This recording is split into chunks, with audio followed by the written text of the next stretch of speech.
Sir నమస్తే sir Ramprasad గారు. నమస్తే అండి. రాంప్రసాద్ గారు, దీనికి ముందు మనం ఒక రిటైర్మెంట్కి సంబంధించిన వీడియో ఒకటి చేసాం. సో ఆ వీడియోలో మాట్లాడుతుండగా మీరు మధ్యలో పర్టికులర్గా ఒక విశ్లేషణ గురించి తెలియజేశారు. చాలామంది 40 సంవత్సరాలు వచ్చాక ఈ రిటైర్మెంట్ని సీరియస్గా తీసుకుంటున్నారు. 40 ఏళ్ళు పైబడ్డాక చాలామంది రిటైర్మెంట్ ప్లానింగ్ కోసం నా దగ్గరకు పరిగెత్తుకుంటూ వస్తారని చెప్పారు కదా. ఏంటి అసలు లైఫ్లో ఈ 40 ఇయర్స్ ఏజ్లోకి వచ్చాక ఎలాంటి డెసిషన్స్ తీసుకోవాలి, 40 ఏళ్ళ వయసులో తీసుకునే ఆ నిర్ణయాలు ఆలోచనలు అనేవి నెక్స్ట్ మన లైఫ్ని ఏ విధంగా మారుస్తాయంటారు? 40స్లోకి ఎంటర్ అవగానే ఫైనాన్షియల్ ప్లానింగ్ ఇంతవరకు చేసిన దాన్ని రివ్యూ చేసుకోవాలి, లేదా తప్పనిసరి ఫైనాన్షియల్ ప్లానింగ్ చేసుకోవాలి. అది with the help of someone or your own. దాంట్లో ఫస్ట్ పారామీటర్ ఏంటంటే మీ ఫైనాన్షియల్ ప్లానింగ్లో భాగంగా చేయాల్సింది హెల్త్ ఇన్సూరెన్స్ మీకు మీ ఫ్యామిలీకి సరిపడా ఎడిక్వేట్గా ఉందా లేదా. నెక్స్ట్, మీ పిల్లల హయ్యర్ ఎడ్యుకేషన్ అయిపోయేంత వరకు మీకంటూ ఒక భారీ లైఫ్ ఇన్సూరెన్స్ కవరేజ్ ఉందా లేదా. ఇప్పుడు మనమంటూ ఉంటే కింద మీద పడి ఎలాగైనా చేపిస్తాం, మనకేమన్నా అయితే కూడా వాళ్ళ భవిష్యత్తు ఆగిపోకూడదు అంటే ఒక proper term insurance and health insurance. చాలామందికి 40 కల్లా వచ్చే ఛాలెంజ్ ఏంటంటే ఆ 40స్లో మోస్ట్లీ హెల్త్ ఇష్యూ వచ్చేస్తున్నాయి. అవి కనుక వస్తే హెల్త్ ఇన్సూరెన్స్ కూడా రాని పరిస్థితులు వచ్చేస్తున్నాయి. మీకు హెవీ డయాబెటీస్ కనుక వచ్చి ఇన్సులిన్ మీదకి వెళ్తే పాలసీ చాలా తక్కువ మంది ఇస్తున్నారు. ఈలోపు 2-3 కాంప్లికేషన్ వస్తే పాలసీ రాదు, వచ్చిన వెయిటింగ్ పీరియడ్ ఉంటుంది. సో ఇప్పటి వరకు వదిలేసిన 40s వచ్చాక you can't afford delaying your health insurance and term insurance. ఆ రెండు తీసుకొని తర్వాత మీ బాధ్యతల గురించి ఆలోచించండి. మొదటి బాధ్యత, మీ కర్తవ్యం ఏంటంటే ఫ్యామిలీకి హెల్త్ ఇన్సూరెన్స్ తీసుకోవటం, తర్వాత మీకంటూ ఒక టర్మ్ ఇన్సూరెన్స్ తీసుకోవటం అండి. ఈ 40 to 50 is the last choice of life to alter your rest of the life. సరే, దట్స్ ఇట్. 40 నుంచి 50 ఏళ్ళ మధ్యలో ఇది most critical phase of one's life, because that is the most of the పీపుల్కి peak earning stage. అది మీ జీవితకాలంలో అంటే ప్రైవేట్ సెక్టర్లో అయితే that is the highest pay you are into. అక్కడ కాంపిటీషన్ కూడా అలాగే ఉంటుంది. When someone is highest pay, ఆ ప్రెజర్ కూడా అలాగే ఉంటుంది. At the same time family నుంచి కూడా అక్కడే మీకు ప్రెజర్ స్టార్ట్ అవుతాయి. టిపికల్గా 30 బిలో మ్యారేజ్ అయ్యే కిడ్స్ వస్తే by 46 age 44 age your kids are teenagers and their higher education is due. Higher education వచ్చేస్తుంది 2-3 ఏళ్ళలో. అదే టైంలో మీ పేరెంట్స్ ఓల్డ్ ఏజ్, డిపెండెన్సీ, పూర్తిగా వాళ్ళు మీ మీద డిపెండ్ అయి ఉంటారు. మోస్ట్లీ హెల్త్ కండిషన్స్ అక్కడ స్టార్ట్ అవుతాయి. మీకు 45-50 అంటే మీ పేరెంట్స్ ఆర్ 70-75లో ఉంటారు. 68-70లో అప్రాక్సిమేట్గా. సో వాళ్ళకి మీ అవసరం. పిల్లలేమో హైయర్ ఎడ్యుకేషన్కి వెళ్తారు. అన్నీ ఖర్చుతో కూడుకున్న పనులు. అదే టైంలో మీకు రిటైర్మెంట్ అనే ఆలోచన కూడా వస్తుంది కదా. ఒక్కసారి ఫైనాన్షియల్గా ఎంత శాలరీలో ఉన్నా మీకు ఆ పెయిన్ తెలుస్తుంది. ఏదో మిస్ అయ్యాను, ఇప్పటివరకు చేయలేదు, చేయాల్సింది ఉంది అని రియలైజ్ అవుతారు. 20స్లో వాళ్ళకి 30స్లో వాళ్ళకి రిటైర్మెంట్ అంటే నేను 55 వరకు చేస్తాను, వర్క్ చేస్తాను సార్, నాకు ఆలోచన లేదంటాడు. 40స్లో ఉన్న వాళ్ళని అడిగితే సార్ ఏమన్నా మార్గం ఉంటే చెప్పండి, ఇమీడియట్గా అవ్వాలని ఉంది, నేను చేయలేను అంటాడు. 40స్కి వచ్చాక చేయలేను అన్న విషయం తెలుస్తుంది, కానీ ఆప్షన్ కూడా చేయకుండా ఉండడానికి, ఎందుకంటే ముందుగా ప్లాన్ చేయలేదు కదా. ఈ 40s స్టేజ్నే ఎంటీ నెస్ట్ అంటారు. అంటే పిల్ల పక్షులు ఎగిరిపోతాయి కదా, భార్య భర్త మిగులుతారు గూళ్ళో. That is called empty nest syndrome. అంటే పిల్లలు 17 ఇయర్స్కి వచ్చినప్పుడు mostly they go away from parents కదా, అకాడమిక్స్ కొరకైనా ఎడ్యుకేషన్ కొరకైనా కదా. మళ్ళీ అది కాస్ట్లీ ఎడ్యుకేషన్, పిల్లలు మీతో ఉండరు, ఫస్ట్ టైం పిల్లల్ని విడిచిపెట్టి ఉంటారు. నిజానికి ఫ్యాక్ట్ ఏంటంటే 17 ఇయర్స్ క్రాస్ అయ్యాక పిల్లలు కనుక మీ దగ్గర నుంచి బయటికి ఎడ్యుకేషన్ కొరకు వెళ్తే ద బిట్టర్ ట్రూత్ ఏంటంటే they are no more your kids, they are your visitors. మీ బంధువులు అయిపోతారు వాళ్ళు. ఎందుకు? ఎడ్యుకేషన్ ఒక్కసారి బయటకు వెళ్ళిన ఇంటికి వస్తాడా? ఓన్లీ హాలిడేస్కి వస్తాడు. హాలిడేస్కి వచ్చి కూడా ఎవడు బంధువే కదా. So your kids are no more your kids, they are your visitors. ఆ విజిటింగ్ కూడా వాళ్ళ అవసరాలకు వస్తారు. ఏ అవసరాలకి? మ్యారేజ్ ఒక అవసరం కదా, పేరెంట్స్ అనే క్యారెక్టర్స్ కావాలి. హాస్టల్కి హాలిడేస్ ఇస్తే అక్కడ ఉంటారు, హాస్టల్లో వచ్చేసి ఇంటికి వస్తారు. సో అప్పటి వరకేమో కిడ్స్ గురించి కొట్టుకుంటారు వైఫ్ అండ్ హస్బెండ్. అంటే నువ్వు వాడిని ప్యాంపర్ చేస్తావు, వీడిని ప్యాంపర్ చేస్తావు ఎక్కువగా అని. ఇద్దరు వెళ్ళిపోయి రియాలిటీ తెలుస్తుంది, ఎవడో వాళ్ళకి ఫోన్ చేయడం, ఇల్లే చేయాలి కదా. సో మళ్ళీ వాళ్ళ ఎడ్యుకేషన్ అంతా కాస్ట్లీ, దానికంతా మనీ సప్లై చేయాలి, పేరెంట్స్ సప్లై చేయాలి. ఇవన్నీ చూస్తూ ఉంటే ఈయనకి ఎనర్జీ సరిపోతుంది వర్క్కి. ఏమన్నా చేసుంటే సాధించుంటే బాగు అనిపిస్తారు.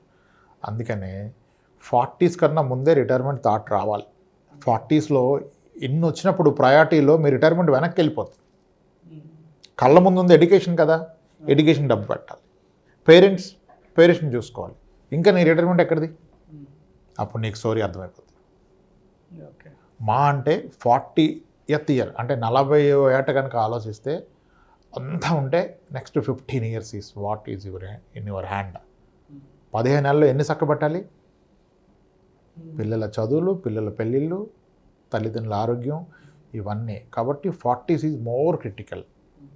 ఈ 40sలో వచ్చేదాన్ని ముందుగానే ఆలోచించుకుంటే బెస్ట్. అందుకనే చెప్తాం, ఫస్ట్ సాలరీ రాగానే ప్లాన్ చేసి రిటైర్మెంట్ గురించి, మ్యారేజ్ అవ్వగానే కిడ్స్ యొక్క హైయర్ ఎడ్యుకేషన్ గురించి ప్లాన్ చేసుకోవాలి. అంతేగాని అది దగ్గరకు వచ్చాక ప్లాన్ చేయొద్దు. ఇప్పుడు ఎవరైతే కిడ్స్ ఎడ్యుకేషన్ గురించి ముందుగా ప్లాన్ చేస్తారో, పిల్లలు పుట్టినప్పటి నుంచి వాళ్ళకి ఒక క్లారిటీ ఉంటుంది. ఇప్పుడు లెటెస్సే ఇప్పుడు 0 ఏజ్ బిలో 1 year ఉన్న కిడ్కి వాళ్ళ ఫాదర్ ప్లాన్ చేస్తున్నాడు హైయర్ ఎడ్యుకేషన్ అనుకోండి. Father age 30, kid age 1 year. ఇప్పుడు హైయర్ ఎడ్యుకేషన్ అంటే எனக்கு అర్థమైపోయింది 16 ఏళ్ళ తర్వాత 17 ఏళ్ళ తర్వాత వస్తుంది, అంటే +2 అయిపోయాక. దానికి నేను ప్లాన్ చేశాడు. ఏమనుకున్నాడు, వీడికి చదివినా చదవకపోయినా, అంటే వీడికి చదువు అబ్బినా అవ్వకపోయినా ఒక మంచి ప్రీమియర్ ఇన్స్టిట్యూట్లో అయితే సీటు కొంటాను, మేనేజ్మెంట్ కోటా అని ఫిక్స్ అయిపోయాడు.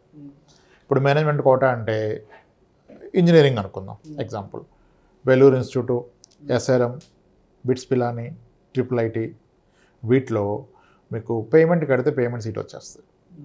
ఈరోజు వాటిలో ఫీజు ఇంచుమించుగా 20 లక్షలు ఉంది 4 years కలిపి. మరి ఇప్పుడు 20 లక్షలు ఉంటే 16-17 ఏళ్ళ తర్వాత 20 లక్షలు ఉంటుందా? ఉండదు కదా. ఎడ్యుకేషన్ ఇన్ఫ్లేషన్ అట్లీస్ట్ 8% వేసుకోండి, 8% వేసుకోండి. 8 వేసుకున్నా మీకు 16 ఏళ్ళకి ఇప్పుడు ఉన్నదానికి 4 రెట్లు పెరుగుతుంది. 4 రెట్లు పెరుగుతుంది అంటే ఇప్పుడు 25 లక్షలు ఉంటే ₹1,00,00,000 అవుతుంది. Then where is the plan for 1 crore? ఈరోజు ప్లాన్ చేస్తే రాబోయే 16-17 ఏళ్ళలో 1 crore కావాలంటే ప్రాబబ్లీ మ్యూచువల్ ఫండ్ లాంటి ఇన్స్ట్రుమెంట్ తీసుకుంటే నెలకి 15,000 16,000 సరిపోతుంది. ఈరోజు ఆలోచన వస్తాయి. కానీ మీకు 40 ఏళ్ళు వచ్చాక, మీ పిల్లోడికి 14 ఏళ్ళు వచ్చాక ఆలోచన వస్తే అప్పుడు కూడా ₹1,00,00,000. కానీ ₹1,00,00,000 4 ఏళ్ళలో కూడబెట్టలేరు కదా. అక్కడ మీరు కాంప్రమైజ్ అవుతారు. అప్పుడు ఎవరు నేను తప్పు చేసా ముందుగా ప్లాన్ చేయలేదని చెప్పడు. నాకున్న దాంట్లో నేను బెస్టే చేశాను అంటాడు. చదివేవాడు ఎక్కడున్నా చదువుతాడు అంటారు. ఎప్పుడు? పెట్టండి డబ్బులు లేనప్పుడు కదా. అంటే మనం తప్పు పట్టట్లేదు. ప్లాన్ చేస్తే పెట్టగలిగే వాళ్ళు ఏమో ఆలోచించుకోండి అని చెప్తున్నాను. ముందుగా ప్లాన్ చేస్తే చదివేవాళ్ళు ఎలాగో చదువుతారు, చదివేవాళ్ళు పేరెంట్స్ లేకపోయినా చదువుతారు. కానీ పేరెంట్స్ సపోర్ట్ చేస్తే, ఇప్పుడు ప్రీమియర్ ఇన్స్టిట్యూట్ చదివిన వాళ్ళంతా వేరే రెగ్యులర్ కాలేజీలో నార్మల్ కాలేజ్ చదివిన తెలివైన వాళ్ళ కాదు, వాళ్ళ పేరెంట్స్ తెలివైన వాళ్ళు. సో అదే పేరెంట్స్, అది మన బాధ్యత వాళ్ళ హైయర్ ఎడ్యుకేషన్ గురించి. అది ఈరోజు ఆలోచించుకోవాలి. చాలామంది చెప్తారు హైయర్ ఎడ్యుకేషన్ ప్లాన్ చేస్తాను సార్ అంటాడు. ఎంత అంటే ఒక 15 లక్షలు సార్, 20 లక్షలు సార్ అంటాడు. 20 దేనికి? ఒక రిఫరెన్స్ పాయింట్ తీసుకుంటే మీకు అర్థమవుద్ది ఎంతకు ప్లాన్ చేయాలో. ఆ రిఫరెన్స్ లేకుండా ప్లాన్ చేస్తే మీకు అర్థమవుదు. అంటే మేము చదివిన కాలేజీలో కాదు కదా, నేను ఇంకా బెటర్ కాలేజ్ అనుకున్నా. ఆ బెటర్ కాలేజ్ ఈరోజు ఎంత? అది కనీసం ఇక్కడ నుంచి 8 yearsకి డబుల్ అవుతుంది. వీడికి 17 ఏళ్ళు అంటే డబుల్ కాస్త మళ్ళీ డబుల్ అయిపోద్ది కదా. దానికి ఎక్కడ పెడతావు? అది ప్లాన్ చేయాలి. ఓకే. సో అంటే ఇప్పుడు ఈ ప్లానింగ్ లేనంత లోపల ఇన్వెస్ట్ చేయడానికి కాదు, డబ్బులు ఏం వృధా చేయరు. ప్రాబ్లం వల్ల ఏంటంటే డబ్బులు ఎవరు వృధా చేయరు, ఇన్వెస్టే చేస్తారు. కానీ దాన్ని రైట్ ఇన్వెస్ట్మెంట్ చేసామా లేదా అనేది. People are thinking good investment, not the right investment. ఇప్పుడు ఆ టైంకి నాకు కరాఖండిగా చేతికి ఆ ₹1,00,00,000 వచ్చే విధంగా ఇన్వెస్ట్ చేయాలి. ఓకే. ఇప్పుడు నేను ఏ స్థలమో కొన్నాను అనుకోండి, పెరుగుతుంది, నిజానికి పెరుగుతుంది, 12% పెరుగుతుంది. కానీ ఆ రోజు ఫట్టుమని వస్తుందా? వస్తే కంప్లీట్ నాకు ట్రాన్సాక్షన్ అంతా నా అకౌంట్లోకి వస్తుందా ఫీజు పే చేయడానికి? క్యాష్ వస్తే పే చేయలేను కదా. కొనండి, ప్లాట్ కొనండి ఎడ్యుకేషన్ కొరకు. కొంటే కూడా దాన్ని అకార్డింగ్లీ మేనేజ్ చేయండి. 17వ ఏట కట్టాలంటే 14 ఏట నుంచి దాన్ని అమ్మటం మొదలు పెట్టండి. ముందుగా అమ్మి డబ్బు అకౌంట్లో పెట్టుకొని ఆ రోజు కట్టండి. ఇలా కిడ్స్ ఎడ్యుకేషన్ని కిడ్ పుట్టగానే ప్లాన్ చేయాలి. ఆడు 9th 10th వచ్చాక యూ కాంట్. మీ రిటైర్మెంట్ కూడా కనీసం ఒక 15 ఏళ్ళ ముందు ప్లాన్ చేస్తే అచీవ్ అవ్వగలుగుతారు. లాస్ట్ మినిట్ ప్లానింగ్ అవ్వదు. ఆ క్లారిటీ పెట్టుకున్నప్పుడు రిటైర్మెంట్ అంటే దీంట్లోనే అని ఏం లేదు. రెండో ఇల్లు కొన్నప్పుడు decide it, this house is for my retirement. అంటే ఎలా రిటైర్మెంటు? దాని నుంచి వచ్చే అద్దెతో నా రిటైర్డ్ లైఫ్ కొనసాగిస్తాను. అప్పుడు ఏమవుతుంది? మీ ఫ్యామిలీకి మీరు కరెక్ట్ ఇండికేషన్ ఇస్తారు. పర్పస్ తెలవాలి కదా. దీన్ని నమ్మి చదివిస్తానంటే దాని మీద ఆశపడతారు. ఇది నా రిటైర్మెంట్ దగ్గర ఎవరికి ఇవ్వను, దీని మీద వచ్చే రెండుతో నేను బ్రతికేస్తాను. ఈరోజు నా ఖర్చు 20,000, ఈరోజు 30,000 రెండో చదివి కొనుక్కున్నాను. ఫ్యూచర్లో నా ఏజ్ పెరిగినా దీని రెంట్ పెరుగుతుంది కాబట్టి నా ఖర్చులు పెరిగినా సరిపోద్ది. అలా ఏదో ఒక అసెట్ లింక్ పెట్టుకోండి రిటైర్మెంట్కి, లేదా పెన్షన్ ప్లాన్స్లో పెట్టండి. అది last choice is when you reach 40. 50 వచ్చాక ప్లాన్ చేయలేరు. కెరియర్ ఎండ్లోకి వచ్చేస్తుంది. ప్రైవేట్ సెక్టర్లో అయితే ఇంకా డిఫికల్ట్ ఉంటుంది. అందుకే గవర్నమెంట్ సెక్టర్లో చాలామంది ఓల్డ్ పెన్షన్ కావాలంటున్నారు. న్యూ పెన్షన్ వద్దు, మాకు ఓపీఎస్ కావాలని. ఒక గ్యారంటీడ్ పెన్షన్ అనేది మనిషికి భరోసా ఇస్తుంది. సో 40sలో ఈ పారామీటర్స్ అన్నీ ఒక్కసారి వచ్చిపోవటం వల్ల that is the most critical phase. But still plan చేసి అచీవ్ చేయొచ్చు. 40s is the most critical phase. అది last opportunity for you to start a good investment. Yes sir, అలా ప్లాన్ చేసుకోవాలి 40sలో. Thank you sir, thank you so much Ramprasad garu. ప్రతి మనిషి జీవితంలో 40 years ఆ ఫేజ్ అనేది ఎంత కీలకమో, ఆ 40 years ఏజ్లోకి అడుగుపెట్టాక ఎటువంటి ఫైనాన్షియల్ కమిట్మెంట్స్ అనేవి మనల్ని చుట్టుముడతాయి, ఎటువంటి బాధ్యతల ఊబిలో మనం కూరుకుపోతుంటాము. సో రిటైర్మెంట్ని ఎంత ఎర్లీగా ప్లాన్ చేసుకోవాలి అని ఇలాంటి అద్భుతమైన అంశాల గురించి చాలా క్రిస్టల్ క్లియర్గా అండ్ చాలా ఎమోషనల్గా కూడా మన ఆడియన్స్కి మీ విశ్లేషణ ద్వారా అందించారు sir. Thank you so much Ramprasad గారు. ఎందుకంటే గతంలో చాలా రిటైర్మెంట్ వీడియోస్ చేసాము, బట్ ఎందుకో ప్రత్యేకించి ఇవాళ మాట్లాడుకున్న ఈ రిటైర్మెంట్ వీడియో అంటే మీ ఎదురుగా కూర్చుని వింటున్నంతసేపు జీవితం ఏంటి, అసలు జీవితం విలువేంటి, ఒక 40 ఏళ్ల తర్వాత లైఫ్ ఏంటి, ఒక 50 ఏళ్ల తర్వాత లైఫ్ ఏంటి, ఒక 70 ఏళ్ల తర్వాత లైఫ్ ఏంటి అనేది కంప్లీట్ ఒక పిక్చర్ అనేది ఒక రియలిస్టిక్గా చూపించారు sir. Thank you so much. డెఫినెట్గా ఈ వీడియో ఎంతో కొంతమందికైనా ఉపయోగపడుతుందని, అట్లీస్ట్ రిటైర్మెంట్ గురించి ఇప్పటి వరకు ఆలోచించని వాళ్ళు అట్లీస్ట్ ఈ వీడియో చూసాకైనా వాళ్ళు కూడా రిటైర్మెంట్కి సంబంధించిన ప్లానింగ్ చేసుకుంటారని ఆశిద్దాం sir. Thank you so much Ramprasad గారు.